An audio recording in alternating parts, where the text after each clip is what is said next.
பகவத்கீதையில் 3வது ஸ்லோகம். பஷ்யைதாம் பாண்டுபுத்ராணாம் ஆச்சாரிய மகதீம் சமூம் வியூடாம் த்ருபதபுத்ரேண தவ சிஷ்யேன தீமதா. இப்போ இதோட அர்த்தத்தை பார்க்கலாம். துரியோதனன் சொல்கிறான் துரோணர் ஆச்சாரியர்கிட்ட, பஷ்யைதாம் சமூம், அங்கே பாரும். சமூம்னா சேனைகள்.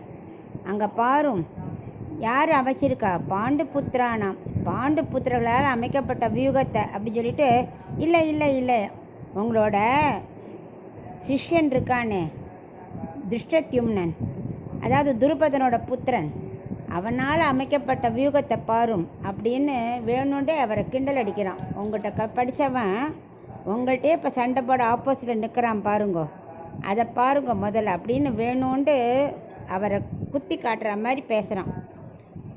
ஆக்சுவலாக பாண்டு சேனை 7 அக்ஷோணி தான் இருக்குது. துரியோதனோட 11 அக்ஷோணி. ஆனாலும் அவனுக்கு ஒரே மனக்கவலை, குழப்பம், தப்பு தப்பாக மைண்டில் ஒரே பயம், தப்பு தப்பாக பேசுகிறான்.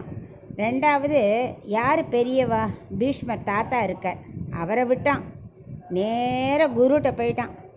போய் சொல்கிறான், உங்கள் சிஷ்யன் இருக்கானே ரொம்ப புத்திசாலி, குருவான உங்கள்கிட்டயே கத்துண்டு இப்போ பாருங்கோ உங்களையே கொல்றதுக்கு எய்த்த கட்சியில் போய் உட்காந்துட்டுருக்கான் பாருங்கோ அப்படின்னு வேணுண்டு குத்தி காட்டுறானான்.